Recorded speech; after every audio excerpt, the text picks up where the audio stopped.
Song pointing his finger at the system screen, he remarked that Hans had died in that village. The Song recalled how Old Man had closed his eyes and said it was to be expected. He assumed it had been the work of the old man. Song grew suspicious, wondering if the old man had slipped something into the drink. Placing a hand on his head, Song muttered that it had been careless of him. Suddenly, Song opened his eyes and realized that he had reconnected with his avatar. Then scene shifted to the village elder, hands folded behind his back, admitted that he had initially believed the newcomer would be useful, but it turned out the man was empty. The servant agreed, calling it an unpleasant surprise. Old Man, raising his eyebrows, remarked that the young man had made it to them alone through the forest, and that alone suggested he was formidable. Meanwhile, the skeleton sat with his head bowed. A man nearby said that he had now become an elite skeleton. Raising his hand, Hans seemed bewildered and asked what nonsense this was. In response, the system announced that his race had been changed to undead, displaying a new set of attributes. Spreading his fingers and inspecting his undead appearance, Hans asked aloud if he had really become undead. The system confirmed it, adding that due to the mind hub effect, his mental faculties were undamaged. Hans clenched his jaw, pupils shrinking. Confused, Hans questioned where he was and what was going on. All around him, undead stood silently. Hans clenched his jaw again, beginning to suspect that had these fiends turned the entire village into undead. Near the wall, mutilated corpses of citizens stood like grim statues. Just then, a man entered the basement. Hans squinted, trying to place him. Then he remembered, the man had been at the tavern the previous night. With his hands in his pockets, man muttered about how long he'd have to linger in that hellhole. Hans wondered the people he had seen before were black magicians. Suddenly, the man noticed the skeleton. The man narrowed his eyes. Hans wondered if he had been found out. Has the man noticed that he was conscious? The man pointed a finger forward, complaining loudly about why the skeleton is here. No one doing their job properly. He orders, telling the Hans to move to another place. Hans thought grimly that even though his heart no longer beat, he felt as if he were about to suffer a heart attack. His elbow twitched involuntarily. Hans stood up, aware of a mysterious force compelling him to move. Hans realized that, with enough focus, he might resist the command, but for now, it was safer to obey. Looking away, man grumbled about why the elder always made him deal with these weirdos, noting how absurdly meticulous the old man was. The man took a step forward, and Hans sensed something extremely familiar power. Suddenly, the basement door slammed shut. Staring at his own hand, Hans thought the same invisible force was the one that had moved his dead body before. Clenching his fist, he realized it was the mana attraction skill, and he was beginning to understand how it operated. Behind the crowd of undead, Hans mused that he might be able to control all of them. A week later, a village emerged from the mist. Inside a dim room, Hans sat on a wooden box, exhaling heavily. His eyes suddenly glowed with a magical aura, and the undead before him began to stir and rise. Hans, watching with sharp eyes, noted their obedience. Hans said at last that he had gained full control over them. The armored skeletons broke into a bizarre dance. Hans shook his head, thinking this was getting ridiculous. Pressing a palm to his skull, Hans muttered that he could still control only one undead at a time. And questioned whether the elite skeleton might be capable of more. Suddenly, a high-pitched squeal interrupted his thoughts. Hans narrowed his eyes. A rat scurried past his feet. Hans swiftly grabbed it, causing it to squeak louder. Holding the rat aloft, Hans grinned, recognizing it as the creature that had been gnawing at his heels all week. Squinting, Hans acknowledged how fast and elusive it had been. As he sat on the box, Hans thought aloud, what would happen if the power was applied to an animal instead of a human? A magical glow flickered at his fingertip. Hans hesitated, then decided to give it a try. The rat fell lifeless into his palm. Then, its eyes began to glow. Clenching his fist, Hans realized it had worked. He then released the rat and gave it a command, "Alfred, move ahead. The night watch operation has begun. With your help, we can uncover everything we need." The rat sniffed the air. Jeffy, while trying to open the basement door, muttering that all they could do now was wait. He grumbled about the old man again. While Alfred the mouse thought to himself that the guy whined too much. As the Jeffy inserted a key into warehouse lock, Alfred wondered if there were more undead hidden inside. He hesitated, unsure whether to follow his instincts. Suddenly, purple magical energy dispersed in the air. Alfred couldn't make sense of it. Alfred, standing at the door, emitted streams of energy. Hans realized that even with all emotions suppressed by the mind hub, his instincts still responded. Swinging his tail cautiously, Alfred knew it is dangerous to get any closer. The moon shone brightly in the sky. A man placed his hands on his hips and declared he'd done all he could. Jeffy asked when the ripening process would end. Jeffy explained that due to the immortal king's fragment, it sometimes felt like a part of him was drained every time he entered that place. His companion asked how soon it would reach completion. After all, Master is stuck there daily. Opening his mouth wide in disbelief, Jeffy joked that even here they were setting traps not just in the village, and not even a mouse could sneak through. Alfred sniffed the ground. Alfred thanked him silently. And concluded that what he had seen must have been a fragment of the immortal king. Alfred raised its head, while Alfred wondered where he might gather more information, and where the old man had gone. Suddenly, a dark beam of magic struck the Alfred. Alfred's silhouette went limp. Old man slowly approached the body. The old man raised his eyebrows and said that it was, after all, only a simple mouse. The Alfred held his breath, worried he had been exposed. The old man closed his eyes and explained that black magic couldn't sense the undead, but it could detect corpses imbued with dark mana. The old man theorized aloud, had mana's influence turned the rat into an undead? Alfred sprawled lifeless on the floor. A moment later, he declared there was only one place overflowing with dark mana.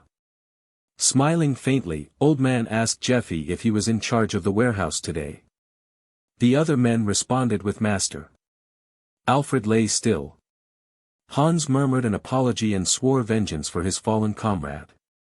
With a vicious grin, Hans told Alfred's spirit to keep watch over him. The village buildings loomed in the distance. Jeffy kicked open the basement door and shouted, "Who could have known a rat would show up? Why is that damn old man making such a fuss over a rodent?" Pointing his finger at the undead, Jeffy barked, demanding to know why they were standing around like that, then ordered them to straighten up. Taking a step forward, Jeffy mocked the undead, calling it a stupid spawn, then hit it with his fist.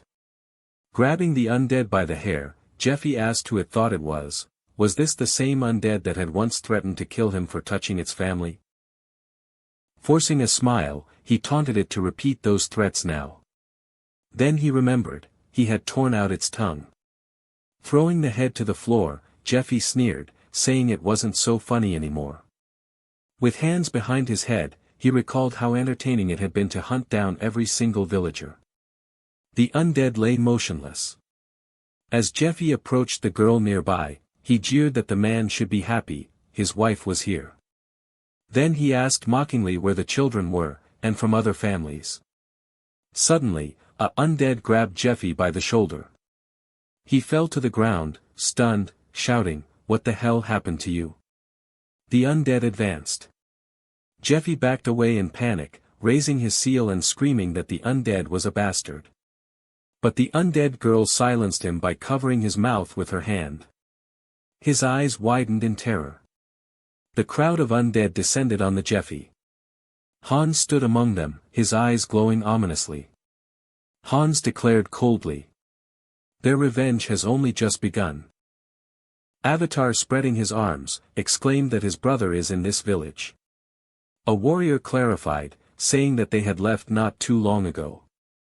As the guard pushed the Avatar back, he questioned why he even thought they would allow a stranger inside. Avatar responded that they should arrange a meeting for him with the village elder.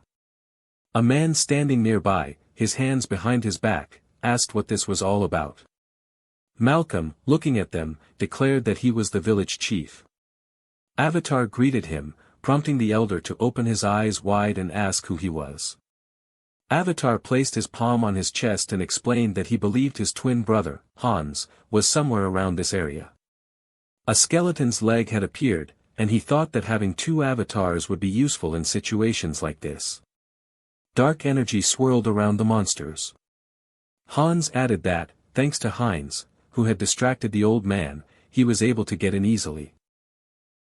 Hans, staring at the fragment, thinks that this is the fragment of Immortal King and stunned by its immense power. The fragment glowed brightly, and Avatar wondered if it was absorbing dark energy from the undead nearby. He concluded that the fragment was likely resonating to compensate for what it lacked. Hans sharply turned its gaze toward the tall, ominous spirits. Hans thought that everyone present appeared incredibly powerful. And that the place he had been in before, now seemed like a garbage heap by comparison. Stretching out his hand, Hans muttered in frustration that it dared to resist him. Clenching his fist, he told himself that they would now learn their lesson. A radiant burst of energy flashed before him. Soon after, Heinz appeared. Extending his hands, he explained that he and the Hans were twins. Heinz, touching his head, added that this meant they could always sense each other's presence. The elder responded skeptically, saying it was hard to believe. Suddenly, Old Man glanced at the guard and exclaimed that something was wrong with the fragment. A magical monster emerged, and shouted an order to kill the intruder. The warriors immediately raised their spears. Heinz then vanished, confusing them. Hans, grasping a skull, murmured that the air was thick with negative emotions. As he clutched his neck, Hans realized that the mind hub was being overwhelmed by information. It hit with staggering force. An unusual aura suddenly surrounded his body, and he wondered if anyone could endure such a thing and remain sane. A moment later, a massive energy surge was felt. The system announced that his essence had fulfilled the necessary conditions. A second later, Hans moved his legs. Hans's eyes lit up with purple flames. The system announced that his rank had increased due to the Immortal King's fragment, and that the dark magic hidden within it had now merged with his essence. He had also acquired a special skill, demonic wisdom. Through the Hans's skeletal frame, an immortal fragment became visible. It was revealed that the skill granted an innate gift for understanding dark magic in its entirety. Elsewhere, a young man appeared. Sighing heavily, he muttered to himself and remarked that Jeffy had failed to handle a zombie rat, forcing him to fix everything. Suddenly, a loud scream caused him to clench his jaw. Touching his head, the man cried out to his master that everything was fine. The master, however, told him to be quiet and check the fragment immediately, and also to contact Jeffy. He then, peering through iron bars, shouted for Jeffy to hurry and check the fragment. Grabbing the bars, he asked if they could hear him. Suddenly, a glowing human silhouette appeared. The man behind the bars didn't understand the silence. Green Leg then emerged. Countless zombies began to appear. Hans greeted him. Hans, opening its jaw, sarcastically asked if the weather was nice today. The young man, gritting his teeth, wondered how it was even possible for the skeleton to talk. As many undead hands reached for him, he hurled a magic sphere at undeads. Moments later, the undeads broke down the door. Hans, moving its legs, commented that it was rude to ignore someone when they greeted you. Dark energy swirled above his hand. Hans questioned whether it's thanks to evil wisdom or not. Hans, staring at the magical light, thought that he now instinctively understood dark magic, just by witnessing it. A powerful explosion erupted. A skeleton's leg appeared, commanding the undead to advance. Hans extended his palm and declared that no one should be allowed to escape, they were to wipe out the entire village. A bright flash lit up the distance. Lowering his head, Hans looked stunned. The old man pointed his finger and said that the skeleton has become an elite skeleton. Holding a magic staff, the old man asked what he had done with the immortal king's fragment. Hans looked at old man and noted they hadn't seen each other in a long time. He asked if old man remembered him. Placing a hand on his chest, Hans said that because of old man, he had lost his heart. His fragment emitted dark energy. Hans added that this was why he had found a new one, in the warehouse. The old man bared his teeth in fury, shouting that the skeleton had the audacity to merge the immortal king's fragment with such a lowly body. Raising his hand, the old man roared for him to die and launched a skill. A surge of dark magic shot towards the skeleton. A moment later, Hans lost a limb. Hans asked if the old man had no manners, since it was rude to attack someone while talking. Old man, frowning, told him to shut up. He explained that he had spent a year pouring power and resources into this transformation process. Releasing dark energy, old man said he was close to obtaining the most powerful energy in existence. It couldn't end with simply turning an elite skeleton into a demi-lich. Unusual spikes suddenly appeared. Hans lowered his head and wondered if old man seriously intended to defeat a newcomer with high-ranking magic. Holding out his palm, Hans claimed he alone could control the fragment, and said old man can't. The old man spread his fingers and admitted he didn't know how he resisted the corrosion. But he vowed to destroy his body and use it for experiments. Hans opened his mouth and shouted at the old man to stop chanting skills before using them. It was infuriating. He added that Alfred's killer should finally die. Old man lowered his hands and asked if he knew anyone from the village and if he had come here on purpose. Just then, the old man turned around as magic thorns lunged at him. Frowning, he muttered that it didn't matter. He noted how quickly his opponent had adapted to dark magic, likely because of the fragment. Raising his palm, he realized he couldn't afford to waste more time, and unleashed the destruction ability. It seemed Heinz had touched a girl on the back. With wide eyes, Heinz asked what had happened to her. Unusual energy began pouring from the mouths of villagers. Heinz couldn't tell if the souls of dark magicians were being dissolved. Old man abruptly reached for the crown of the broken and placed it on his head, declaring resting place of the dead. Hans clenched his jaw and asked if old man had grown stronger at the cost of the dark magician's souls. The old man's eyes darkened. He shouted that he might endured well with the power of the fragment, but now, he would die. A magic projectile suddenly flew at him. Hans, stretching out his finger, said he was nearly asleep from all the talking and suggested they end it. Licking his lips, Hans added that he had gained deep knowledge of dark magic thanks to him. As the old man collapsed to the ground, he couldn't comprehend how he had died so senselessly. It appeared old man had been defeated. Hans lifted his head, hoping the Alfred had seen it all, for he had taken care to complete his revenge. Looking up at the sky, Hans whispered for Alfred to rest in peace. Later that night, a castle stood beneath the moonlight. Inside, a girl sat on the floor with her fingers crossed in distress. Touching the wall, she called out to Bishop Martin. The man, closing his eyes, asked if she had finished praying. Saint Restar clenched her fist and asked if she could request him to contact the others. Extending her palm, she revealed that signs of the immortal king's resurrection had been detected in the west. The bishop asked her to repeat that. Martin stood and replied that he understood and would immediately summon a council. Sweat trickled down the lady's face as she recalled the ancient being who had once spread terror across the continent. Looking out the window, she muttered that she would not let such a nightmare unfold again.